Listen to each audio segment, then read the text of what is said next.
अस्सलाम वालेकुम students. First year biology chapter number 6 और ये लेक्चर नंबर 1 है जिसमें हमने आर्किया के ऊपर बात करनी है। तो चले लेक्चर का आगाज़ करते हैं इंट्रोडक्शन की हेडिंग से। स्टूडेंट्स, तमाम के तमाम जो आर्किया हैं ये माइक्रो ऑर्गेनिजम्स हैं, प्रोकैरियोटिक हैं और पास्ट में हम इनको आर्कियो बैक्टीरिया कहते थे। क्यों? इसलिए कि इनकी सिमिलैरिटीज़ काफ़ी हद तक बैक्टीरिया से हैं, तो अपनी इन सिमिलैरिटीज़ की वजह से हम इनको आर्कियो बैक्टीरिया कह देते थे। यही हमारा अगला पॉइंट भी है कि आर्किया की कई एक ट्रेड्स जो हैं, कई एक फीचर्स, कई एक करैक्टरिस्टिक्स जो हैं वो बैक्टीरिया से मैच करते हैं, लेकिन ख्याल रहे कि ये बैक्टीरिया से काफ़ी हद तक डिफरेंट भी हैं। इसी तरह से आर्किया जो हैं उनकी कई एक ट्रेड्स जो हैं वो यूकैरियोट से भी मैच करती हैं, लेकिन ये काफ़ी हद तक यूकैरियोट से भी डिफरेंट हैं। तो इसका मतलब ये हुआ कि आर्किया के अंदर अपनी यूनिक करैक्टरिस्टिक्स पाई जाती हैं जो इनको बाकी तमाम ऑर्गेनिज्म से अलग करती हैं, इनको यूनिक बनाती हैं, इनको ख़ास आइडेंटिटी देती हैं। तो इस तरह से क्लासिफिकेशन जब होगी तो क्लासिफिकेशन में भी इनकी ग्रुपिंग फिर अलग होनी चाहिए, इनका अलग से ग्रुप बनना चाहिए। रॉबर्ट वाटिकर का जो 5 किंगडम क्लासिफिकेशन सिस्टम है उसमें किंगडम मोनरा के अंदर तमाम प्रोकैरियोट्स को रख दिया गया, वहाँ पे बैक्टीरिया के साथ ये आर्किया भी मौजूद है। जैसा कि अभी आपने सीखा कि इनकी बहुत सारी प्रॉपर्टीज़ बैक्टीरिया से डिफरेंट है, तो इनकी फिर अलग क्लासिफिकेशन होनी चाहिए, अलग ग्रुप बनना चाहिए। तो फिर 5 किंगडम क्लासिफिकेशन सिस्टम के बाद एक नया सिस्टम इंट्रोड्यूस करवाया गया जिसको हम 3 डोमेन्स क्लासिफिकेशन सिस्टम कहते हैं। इसमें तमाम के तमाम जो यूकैरियोटिक ऑर्गेनिजम्स हैं, जो यूकैरियोट्स हैं, उनको डोमेन यूकैरिया के अंदर प्लेस कर दिया गया, पीछे बच गए प्रोकैरियोट्स। तो प्रोकैरियोट्स की 2 डोमेन्स बन गई, एक आर्किया और दूसरे यू बैक्टीरिया। यू बैक्टीरिया को बैक्टीरिया भी कह देते हैं, डोमेन बैक्टीरिया कहते होते हैं, तो आप इसे यू बैक्टीरिया भी कह सकते हैं। एनी हाउ, तो आप देख सकते हैं यहाँ पे कि 3 डोमेन्स में आर्किया की एक अलग डोमेन हो गई, एक अलग ग्रुप बन गया, ये यूकैरियोट से भी अलग हो गए और जो बैक्टीरिया हैं उनसे भी ये अलग हो गए। तो जब आपसे पूछा जाए कि इनकी कौन सी डोमेन है तो इनके नाम से ही डोमेन बनती है। ये आर्किया ग्रुप है तो इनकी डोमेन भी आर्किया है। अब इनकी वो जो यूनिक फीचर्स हैं, यूनिक करैक्टरिस्टिक्स हैं, उनको हमने पढ़ना है under the heading of unifying features of archaea. और वो पहला यूनिफाइंग फीचर, पहली यूनिक करैक्टरिस्टिक है जी, कंपोजिशन ऑफ सेल वॉल। जब आप आर्किया की सेल वॉल को स्टडी करते हो तो आपको पता चलता है कि इसमें पेप्टाइडोग्लाइकन तो नहीं है। बैक्टीरिया की सेल वॉल में पेप्टाइडोग्लाइकन है, लेकिन यहाँ पे पेप्टाइडोग्लाइकन सिरे से एब्सेंट है। ये बहुत इंपॉर्टेंट पॉइंट है, एग्जाम के पॉइंट ऑफ व्यू से ये चीज़ MCQs में पूछी जाती है। अगर इनकी सेल वॉल में पेप्टाइडोग्लाइकन नहीं है तो क्या है? इनकी सेल वॉल बनी होती है पॉलीसेकेराइड से या फिर प्योर प्रोटीन से। पॉलीसेकेराइड्स होंगे, प्रोटीन होंगे, और कुछ ऐसे भी आर्किया हैं जिनमें सिरे से ही सेल वॉल नहीं है। यहाँ पे मैं एक और क्लैरिटी कर दूँ, ये ना समझिएगा कि पॉलीसेकेराइड और प्रोटीन एक साथ मौजूद हैं सेल वॉल में, ऐसा नहीं है। कुछ आर्किया हैं उनकी सेल वॉल पॉलीसेकेराइड से बनी है, टोटली पॉलीसेकेराइड जो कि कम्प्लेक्स कार्बोहाइड्रेट्स हैं। तो कुछ आर्किया उनकी सेल वॉल प्रोटीन की बनी है और कुछ में सेल वॉल मौजूद ही नहीं है। फिर दूसरी जो यूनिफाइंग करैक्टरिस्टिक है, फीचर है, that is the composition of cell membrane. Cell membrane की कंपोजिशन में भी फ़र्क है। जो आर्किया हैं बच्चे, आर्किया की सेल मेम्ब्रेन के अंदर अनयूजुअल लिपिड्स पाए जाते हैं। ये अनयूजुअल लिपिड्स ख़ास तरह के हैं, अभी इनकी बात करेंगे कैसे अनयूजुअल हैं। अगर आप देखो यूकैरियोट्स को, यानी प्लांट्स और एनिमल्स वगैरह, और जो बैक्टीरिया हैं उनको देखो, तो उनकी प्लाज्मा मेम्ब्रेन में, उनकी सेल मेम्ब्रेन में बच्चे जो लिपिड्स मौजूद हैं, उन लिपिड्स में ग्लाइसरॉल के साथ फैटी एसिड्स लिंक होते हैं।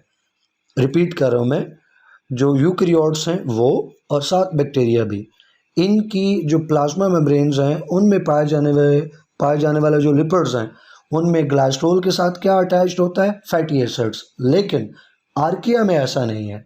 आर्किया में ग्लाइसरॉल के साथ जो है, बजाय के फैटी एसिड अटैच्ड होने के, ग्लाइसरॉल के साथ जो है वो हाइड्रोकार्बन्स अटैच्ड हैं। हाइड्रोकार्बन्स की चेन्स जो है वो अटैच्ड हैं, और हाइड्रोकार्बन्स की चेन्स अटैच्ड होने से इनकी जो प्लाज्मा मेम्ब्रेन है उसको स्टेबिलिटी ज़्यादा मिल जाती है और ये हाई टेम्परेचर्स पर भी इसी वजह से सर्वाइव कर पाते हैं। तो ये यूनिक फीचर है इनकी सेल मेम्ब्रेन में, प्लाज्मा मेम्ब्रेन में। फिर तीसरी करैक्टरिस्टिक बच्चों मिथेनोजेनेसिस है। अब मिथेनोजेनेसिस में मिथेनो वर्ड मीथेन को इंडिकेट करता है। आपने मैट्रिक के अंदर अल्कीन्स और अल्काइंस पढ़ें तो आपको पता है अल्केन्स का जो पहला मेंबर है दैट इज़ मीथेन, तो मीथेनो मीथेन के लिए CH4, और जेनेसिस का मतलब है फार्मेशन प्रोडक्शन, तो फिर मिथेनोजेनेसिस क्या हुआ, ये एबिलिटी है, एबिलिटी टू फार्म मीथेन, इसको मिथेनोजेनेसिस कहते हैं। स्टूडेंट्स, ये जो मिथेनोजेनेसिस वाला मेटाबॉलिज्म है, मिथेनोजेनेसिस प्रोड्यूस करना, ये सिर्फ और सिर्फ आपको आर्किया में मिलेगा, तमाम आर्किया में नहीं, कुछ आर्किया में। लेकिन मिथेनोजेनेसिस अभी तक का जो डाटा है, जो रिसर्च है, ये किसी तरह के यूकैरियोटिक में नहीं मिलता हमें, किसी तरह के बैक्टीरिया में ये मेटाबॉलिज्म नहीं मिलता, ये मेटाबॉलिज्म सिर्फ और सिर्फ कुछ आर्किया के अंदर पाया जाता है, मिथेनोजेनेसिस। नंबर 4 पे बच्चे, मोड ऑफ न्यूट्रिशन। वो ऑर्गेनिजम्स जो अपनी फूड खुद बनाते हैं, उन्हें फूड प्रिपेयर करने के लिए एनर्जी की ज़रूरत होती है। तो आर्किया के अंदर वो आर्किया जिन्हें अपनी फूड प्रिपेयर करनी है तो उसके लिए एनर्जी चाहिए। ये एनर्जी कुछ आर्किया सनलाइट से लेते हैं, कुछ ये एनर्जी इनऑर्गेनिक कंपाउंड से हासिल करते हैं, और कुछ आर्किया ये एनर्जी ऑर्गेनिक कंपाउंड से हासिल करते होते हैं। नंबर 5 पे स्टूडेंट्स है जी sequence of ribosomal RNA. Ribosomal RNA वो आरएनए का मॉलिक्यूल जो राइबोसोम में मौजूद होता है, उसको राइबोसोमल आरएनए कहते हैं। स्टूडेंट्स, डीएनए हो या आरएनए, ये न्यूक्लियोटाइड से मिलकर बने होते हैं। बिल्कुल वैसे ही जैसे प्रोटीन्स अमाइनो एसिड्स के मिलने से बनती हैं, वैसे ही न्यूक्लिक एसिड्स डीएनए आरएनए ये न्यूक्लियोटाइड्स के मिलने से बनते हैं। अब न्यूक्लियोटाइड्स की एक तरतीब होती है, एक अरेंजमेंट है, एक सीक्वेंस है, और वो सीक्वेंस जो है वो कोड को डिटरमिन करती है। अगर न्यूक्लियोटाइड्स की सीक्वेंस आरएनए या डीएनए में बदल जाए, इट मीन्स कोड बदल गया। तो ये सीक्वेंस जो है वो बहुत इंपॉर्टेंट होती है न्यूक्लियोटाइड्स की। तो जब आप आर्किया के अंदर राइबोसोमल आरएनए की सीक्वेंस को स्टडी करते हैं तो ये आपको बैक्टीरिया से, यू बैक्टीरिया से डिफरेंट मिलती है, और इसका एक डिफरेंस जो है हमारे सिलेबस में एग्जाम्पल के तौर पे शामिल है। और भी डिफरेंसेस हैं लेकिन एक एग्जाम्पल यहाँ पे मौजूद है। अब जो आर्किया है उसके राइबोसोम में जो 1500 न्यूक्लियोटाइड्स हैं, उन 1500 न्यूक्लियोटाइड्स में जो न्यूक्लियोटाइड नंबर 910 है, उसके करीब जो है एक डिफरेंस आपको मिलता है। तो आपको यहाँ पे हम वो दिखा देते हैं। आप ऊपर आपको यू बैक्टीरिया की राइबोसोमल आरएनए की एक सीक्वेंस दी गई, और नीचे आर्किया के राइबोसोमल आरएनए की एक सीक्वेंस दी गई। अब इसमें से अगर हम डिफरेंस को लोकेट करें तो पहले हम सिमिलैरिटीज़ को चेक कर लेते हैं। तो ये पार्ट जिसको मैंने कवर कर लिया, इसको ग्रुप बना दिया एक, ये स्टूडेंट्स ये तो हैं सिमिलैरिटीज़, यहाँ पे तो कोई चेंज नहीं है। लेकिन अगर आप गौर करें तो यू बैक्टीरिया में साइटोसिन के जगह, जहाँ साइटोसिन लगा हुआ यू बैक्टीरिया में, बिल्कुल उसी जगह आर्किया में लगा हुआ यूरासिल। ये फ़र्क है, ये एक चेंज है। तो इसको आप ये ना समझे कि एक छोटे से न्यूक्लियोटाइड की एक चेंज आ गई है। एक तो ये एक एग्जांपल आपको दी गई, और भी डिफरेंसेस हैं। और नंबर 2 ये बात आपको ज़हन नशीन रखनी है कि एक न्यूक्लियोटाइड का भी जो डिफरेंस है ना, वो काफ़ी हद तक इम्पैक्ट क्रिएट कर सकता है। आर्किया की यूनिक कैरेक्टरिस्टिक्स पढ़ने के बाद अब हम आर्किया को एक प्रॉपर अंदाज से बैक्टीरिया से डिफ्रेंशिएट करने जा रहे हैं, ताकि अगर शॉर्ट क्वेश्चन आ जाए तो हम इसको अटैम्प्ट कर सकें। तो पहला जो फैक्टर हम ले रहे हैं डिफरेंस में, वो राइबोसोमल आरएनए सीक्वेंसेस, अभी हम ऊपर बात कर रहे थे। तो अगर आप बैक्टीरिया में राइबोसोमल आरएनए सीक्वेंसेस को देखो ना, तो वो बैक्टीरिया की यूनिक हैं, यानी बैक्टीरिया के राइबोसोमल आरएनए आर्किया से मैच नहीं करता, यूकैरियोट से मैच उस हद तक नहीं करता। तो बैक्टीरिया का राइबोसोमल आरएनए बैक्टीरिया के लिए यूनिक है।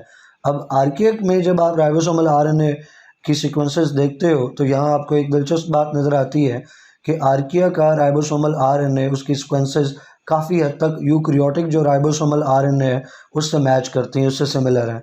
अब ये दिलचस्प बात है ना कि आर्किया प्रोकैरियोटिक है, तो इनके राइबोसोमल आरएनए को मैच करना चाहिए बैक्टीरिया के साथ, क्योंकि बैक्टीरिया भी प्रोकैरियोटिक हैं, लेकिन ऐसा नहीं हो रहा। इसके मुकाबले में आर्किया का जो राइबोसोमल आरएनए है उसकी सीक्वेंसेस जो हैं वो मैच कर रही हैं यूकैरियोटिक जो राइबोसोमल आरएनए है उसकी सीक्वेंसेस के साथ।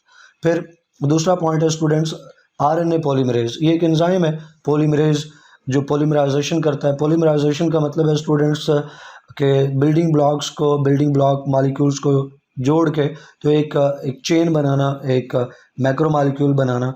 जैसे कि आप प्रोटीन्स के केस में देखते हो कि अमाइनो एसिड्स को लिंक करके तो एक पॉलीपेप्टाइड चेन बनाई जाती है। इसी तरह डीएनए और आरएनए के केस में भी क्या होता है कि न्यूक्लियोटाइड के साथ एक और nucleotide, nucleotide to nucleotide, nucleotides को लिंक किया जाता है और एक चेन बनती है। तो ये जो मैक्रोमॉलिक्यूल का बनना है बिल्डिंग ब्लॉक्स को जोड़ के, दैट्स पॉलीमराइजेशन।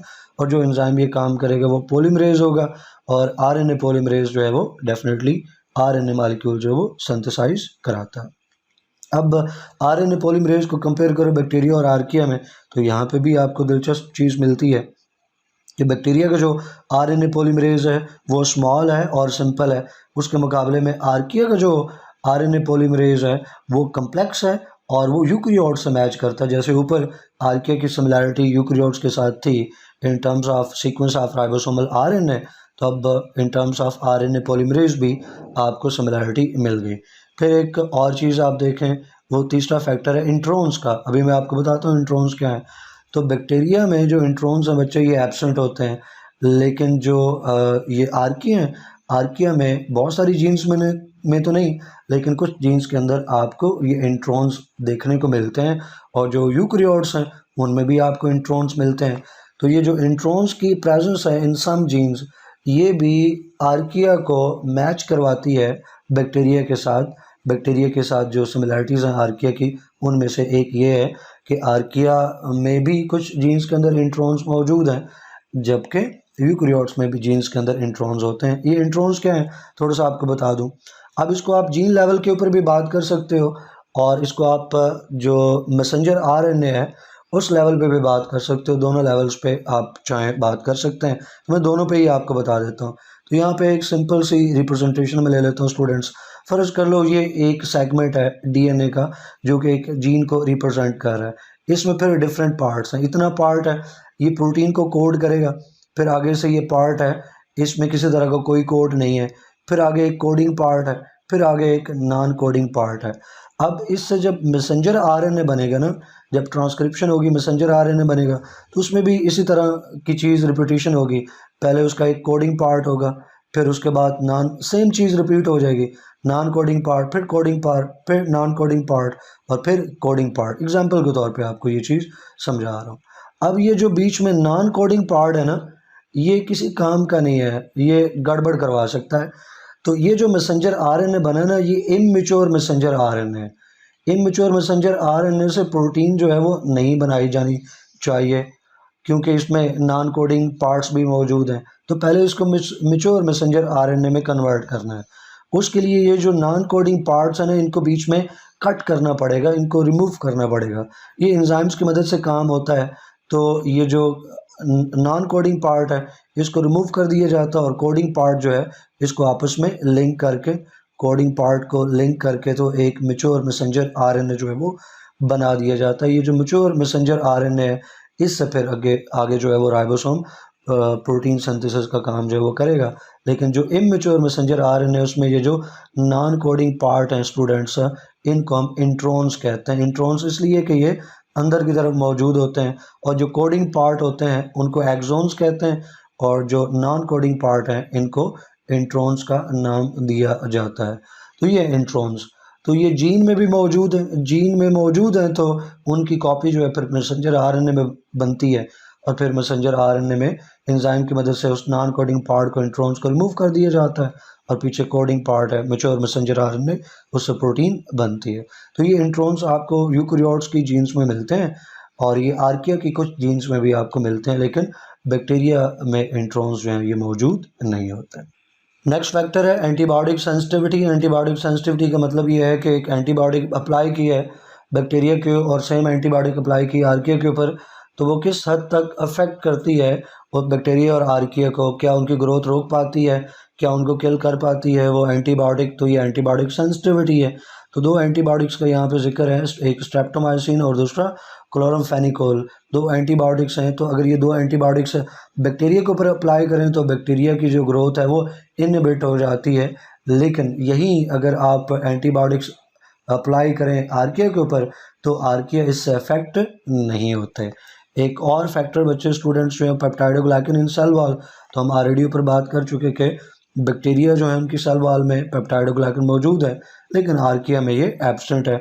और जहाँ तक बात मेम्ब्रेन लिपिड्स की, तो उसका भी जिक्र कर चुके कि आर्किया के अंदर जो मेम्ब्रेन लिपिड्स हैं एक तो वो अनयूजुअल है, फैटी एसिड्स जो हैं वो मौजूद नहीं होते, बल्कि ग्लाइसोल के साथ जो है वो अटैच्ड होते हैं हाइड्रोकार्बन्स की चेन्स, और दूसरा वो फिर ब्रांच्ड इन नेचर है। जबकि यही चीज़ आप बैक्टीरिया में देखो तो ग्लाइसोल के साथ जो फैटी एसिड्स लगे होते हैं वो चेन्स अनब्रांच्ड होती हैं। तो ब्रांचिंग का भी फ़र्क है, बैक्टीरिया में आपको अनब्रांच्ड कार्बन चेन्स मिलती हैं और जबकि आर्किया के अंदर ब्रांच्ड आपको चेन्स मिलती हैं। तो ये था difference between archaea and bacteria. Short question के लिए इंपॉर्टेंट है, तैयार कीजिएगा। आगे बात बढ़ाते हैं हैबिटेट्स ऑफ आर्किया। तो डिफरेंट तरह के हैबिटेट्स हैं और आलमोस्ट सारी एक्सट्रीम इन्वायरमेंट्स होते हैं इनके। एक्सट्रीम इन्वायरमेंट्स जहाँ हार्श कंडीशंस होती हैं, जहाँ और तरह के ऑर्गेनिजम्स के लिए सर्वाइव करना खासी चैलेंजिंग हो, वहाँ आर्किया बड़ी आसानी से सर्वाइव करते हैं। तो बेस्ड ऑन देयर इन्वायरमेंट्स हम इनके 3 ग्रुप्स बनाते हैं, एक मिथेनोजेंस, दूसरा हेलोफाइल्स और तीसरा थर्मो एसिडोफाइल्स। तो ये 3 ग्रुप हैं, वन बाय वन इनका जिक्र करते हैं। पहले है बच्चे मिथेनोजेंस, जैसे इसका नाम बताता है मिथेनोजेंस, जो मिथेनोजेनेसिस करते हैं। तो ये वो आर्किया हैं जो जिनके अंदर मिथेनोजेनेसिस की कैपेबिलिटी मौजूद है, जो मीथेन प्रोड्यूस करते हैं। ये एनारोबिक इन्वायरमेंट में रहते हैं, जैसे स्वैम्प्स हैं, मार्शेस वगैरह हो गए, और इसके अलावा जो इंटेस्टाइनल ट्रैक है ह्यूमंस का और बाकी एनिमल्स का, वहाँ पे भी पाए जाते हैं और वहाँ पे मीथेन प्रोड्यूस होती है। ये कहीं पे भी हो, स्वैम्प में हो, मार्शेस वगैरह या इंटेस्टाइनल ट्रैक के अंदर मौजूद हो, बहरहाल जो मीथेन प्रोड्यूस होगी उस मीथेन को बायोगैस का ही नाम दिया जाता है। फिर दूसरी कैटेगरी है स्टूडेंट्स हेलोफाइट्स की। हेलो साल्ट्स के लिए कहते हैं और फाइल्स का मतलब होता है लविंग। तो हेलोफाइल्स का लफ्ज़ी मतलब हुआ साल्ट लविंग, क्योंकि इनकी ग्रोथ के लिए साल्ट्स जो हैं वो एसेंशियल हैं और high concentration of salts, extreme environment है, हायर कंसनट्रेशन ऑफ साल्ट्स के ऊपर ये एग्जिस्ट करते हैं। तो हेलोफाइट्स वहाँ पे ग्रो करते हैं जहाँ कोई दूसरा ग्रो नहीं कर सकता, जैसा कि फ़िश है या मीट है, जहाँ पे बहुत ज़्यादा साल्ट जो है वो अप्लाई किया गया, ये साल्ट मौजूद है। जहाँ से बैक्टीरिया भाग जाते हैं वहाँ पे साल्ट, हाई साल्ट कंसनट्रेशन के ऊपर ये जो हेलोफाइट्स हैं, आर्किया हैं, ये बड़ी आसानी से सर्वाइव कर जाते हैं। और हेलोफाइट्स के लिए हाई साल्ट कंसनट्रेशन इनकी ग्रोथ के लिए मस्ट है, that's why they are called halophytes, यानी साल्ट्स लविंग। फिर है जनाब थर्मो एसिडोफाइल्स। अब थर्मो हीट के लिए कहते हैं, यानी हाई टेम्परेचर्स, एसिडो एसिड और फाइल्स लविंग, यानी ये ऐसे बैक्टीरिया हैं जो हाई टेम्परेचर्स पर रहते हैं और वहाँ एसिडिक इन्वायरमेंट है और ये वहाँ पे रहना पसंद करते हैं। Files mean loving. तो थर्मो एसिडोफाइल्स जो हैं इनको एक्सट्रीमली हॉट इन्वायरमेंट से आइसोलेट किया गया, जो कि एसिडिक इन्वायरमेंट्स हैं। इसकी एग्जांपल जो है वो हॉट स्प्रिंग्स हैं, फिर गीज़र्स वगैरह उनमें भी आपको मिलेंगे, और फिर सब मैरीन थर्मल वेंट। अब हॉट स्प्रिंग्स आपको पता है, पानी के जो गर्म चश्मे हैं वहाँ, और फिर गीज़र भी आप जानते हैं। लेकिन सब मैरीन थर्मल वेंट पे थोड़ा आपको बता दूं, वेंट का लफ्ज़ी मतलब होता है ओपनिंग, ये सुराख जहाँ से कोई चीज़ इन आउट हो सके, थर्मल हीट को कहते हैं। सब मैरीन का मतलब होता है अंडर वाटर। अब ये सब मैरीन वो ना समझ लीजिएगा जो नेवी वालों के पास होती है, उसको सब मैरीन भी इसलिए कहते हैं कि अंडर वाटर वो मूव कर सकती है। तो यहाँ पे सब मैरीन का मतलब है something that is under water. और थर्मल वेंट तो ये ओपनिंग्स हैं, जो ओशंस हैं ना बच्चे, समंदर, उनके फ्लोर पे ये ओपनिंग्स हैं। इन थर्मल वेंट से गर्म पानी वहाँ से निकलता है जिसका टेम्परेचर बहुत ज़्यादा होता है। तो वो जो ओशंस की फ्लोर के ऊपर थर्मल वेंट्स मौजूद हैं जहाँ से अर्थ के अंदर से हाई टेम्परेचर के साथ वाटर जो है वो रिलीज़ होता है, उनको हम सब मैरीन थर्मल वेंट्स कहते हैं। अब उनके आसपास भी आपको ये थर्मो एसिडोफाइल्स जो हैं वो मिलते हैं। इसके अलावा वोल्केनोस के आसपास भी आपको मिलेंगे जहाँ पे हाई टेम्परेचर है और एसिडिक इन्वायरमेंट है। तो एक्सट्रीम इन्वायरमेंट्स में ये पाए जाते हैं। तो आई होप कि ये आपको टॉपिक समझ आया होगा। कोई क्वेश्चन क्यूरी हो तो आप कमेंट सेक्शन में पूछ सकते हैं। वीडियो को लाइक कर दीजिएगा, शेयर कर दीजिएगा। इंशाल्लाह नेक्स्ट वीडियो में नेक्स्ट टॉपिक को पढ़ेंगे। टिल देन अल्लाह हाफिज़।